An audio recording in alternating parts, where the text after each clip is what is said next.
Hi friends, అందరికీ first news వచ్చేసి మనకు ఒప్పో రెనో నుంచి మొబైల్ అనేది ఒప్పో రెనో 13 అనే మొబైల్ ఈ నెల 25వ తేదీ మనకు చైనాలో లాంచ్ కాబోతుంది. దీంతో పాటు కొన్ని కూడా అనౌన్స్ చేశారు. కాకపోతే ఇవి గ్యాజెట్స్ తీసుకుని రాబోతున్నారు. మళ్ళీ బడ్స్, వాచ్ అలాంటివి ఉంటాయి. అంతకుమించి స్పెషల్స్ ఏమి ఉండవు దీంట్లో. గ్లోబల్గా రెడ్ మ్యాజిక్ ఫోన్ మొబైల్ అనేది లాంచ్ అయింది. ఈ మొబైల్ని 10 Pro ప్లస్ అనే 2 మొబైల్స్ తీసుకొచ్చారు. కాకపోతే ప్రైజింగ్ చాలా ఎక్కువ పెట్టేశారు. దగ్గర అవి మనకు 60,000 ఒకటి ఉంటే ఒకటి 70,000 దాకా ఉన్నాయి. ఈ మొబైల్ అంత వర్తబుల్ అంటే వర్తబుల్, ఎందుకంటే అవి గేమింగ్ ఫోన్స్. మెయిన్గా వాటిలో మారేది బ్యాటరీ ఒకటే మాట ఉంది. చూసుకొని తీసుకోండి ఎవరైనా ఉండేవాళ్ళు. మేబీ గేమర్స్ కానీ యూట్యూబర్స్ కానీ ఎవరైనా స్పోర్ట్స్కి ఉండే వాళ్ళకి తీసుకోవడం బెటర్. ఈ స్పోర్ట్స్ ఎవరైతే ప్లాన్ చేసుకుంటూ ఉంటారో వాళ్ళకి బాగా పనికొస్తుంది మొబైల్ అనేది. ఎక్కడ ల్యాగ్ ఉండదు. నూబియా Z17 అల్ట్రా అనే మొబైల్ని తీసుకొని రాబోతుంది. ఈ మొబైల్ని మనకు నవంబర్ 21వ తేదీ లాంచ్ చేయబోతున్నారు. అది కూడా చైనాలో. స్పెసిఫికేషన్స్ అయితే రెగ్యులర్గా ఉండేటట్టే ఉన్నాయి, కాకపోతే కొద్దిగా మారినట్టుంది. ఇది కూడా స్నాప్డ్రాగన్ 8 ఎలైట్ ప్రాసెసర్తోనే రాబోతుంది. ఈ processor power efficiency processor.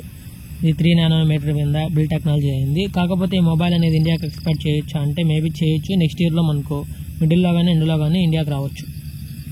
అన్లార్ new smart వాచ్ని launch చేశారు. ఈ వాచ్ మనకి 7,000 దగ్గర వస్తుంది. మనకు వర్తబుల్ అంటే వర్తబుల్లే, కాకపోతే స్పీడ్ వాచ్ సెన్సార్లు అన్నిటితో వచ్చేటి. నార్మల్గా ఇది తీసుకోవచ్చు అంటే నో, ఎందుకంటే ఇప్పుడు ఆ బడ్జెట్లో మనకు చాలా బ్రాండ్స్ ఉన్నాయి. నోవా కానీ బోట్ కానీ వాటికైతే కొంచెం కన్సల్ట్ చేయొచ్చు, కానీ కొత్త బ్రాండ్ కదా, చూసి ఆలోచించి తీసుకోవాలి. దీని రివ్యూస్ కూడా ఇంకా పెద్దగా బయటికి రాలేదు. ఎవరైనా తీసుకునే వాళ్ళైతే తొందరపడి తీసుకోవద్దు. ఇండియాలో మనకు top best selling smart watches brands ఇవి. మనకు నాయిస్ ఉంది, తర్వాత బోట్ ఉంది, తర్వాత టయాన్ ఉంది, మన ఫైర్ బోల్ట్ ఉన్నాయి. కాకపోతే మనకు నాయిస్ బ్రాండే మార్కెట్ షేర్ చాలా వరకు ఉంది. 27.4% ఉంది. మళ్ళీ తర్వాత 16 ఉంది. టెలా వచ్చి 12% ఉంది. ఫైర్ బోల్ట్ 6% ఉంది. బోల్ట్ వచ్చి 3% ఉంది. టోటల్గా అదర్ బ్రాండ్స్ వచ్చి 30% ఆక్యుపై చేస్తున్నాయి మార్కెట్ షేర్ అనేది. కాకపోతే వీటిని తీసుకోవాలా లేదా అనేది మనము యూజర్స్ని బట్టి తీసుకోవచ్చు. మనకు నాయిస్ కానీ బోట్ కానీ చాలా బాగుంటాయి, ఎందుకంటే ఆ రెండింటిని యూజ్ చేస్తాను కాబట్టి చెప్తున్నా. ఎవరైనా తీసుకోవాలంటే ఆ 2 బ్రాండ్లని బడ్జెట్ సెగ్మెంట్లో అయితే కన్సల్ట్ చేయొచ్చు. ఫాక్స్కాన్ వాళ్ళు పెద్ద కంపెనీస్ మళ్ళీ రెండింటిని తీసుకొని రావడానికి ట్రై చేస్తున్నారు. కాకపోతే సిటీస్లో తీసుకొని రావడానికి 4 కంపెనీస్ అంటున్నారు, కానీ 2 మేజర్గా వస్తాయి భిన్న.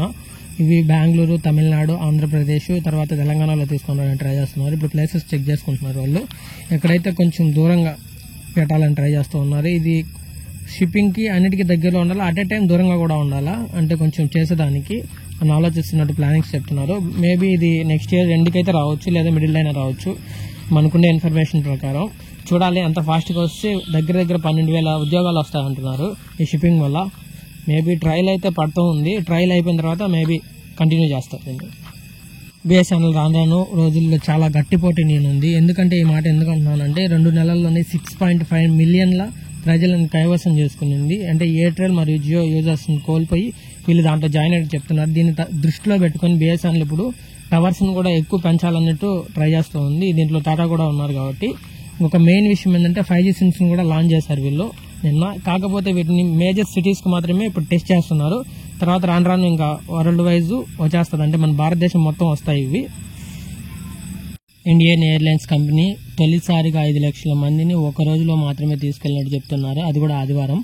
ఇక్కడ 17వ తేదీ తీసుకొని వెళ్లారు. ఈ విధంగా చూస్తూ ఉంటే వాళ్ళు ఎక్కడే కానీ ప్రయాణికుల్ని డిలే చేసినట్టు లేదని చెప్తున్నారు. కాకపోతే కంఫర్టబుల్ జోన్లో తీసుకెళ్లారు అన్నట్టు స్టేట్మెంట్ ఇచ్చారు. Thanks for watching Sara technology and filmy updates. Love you all.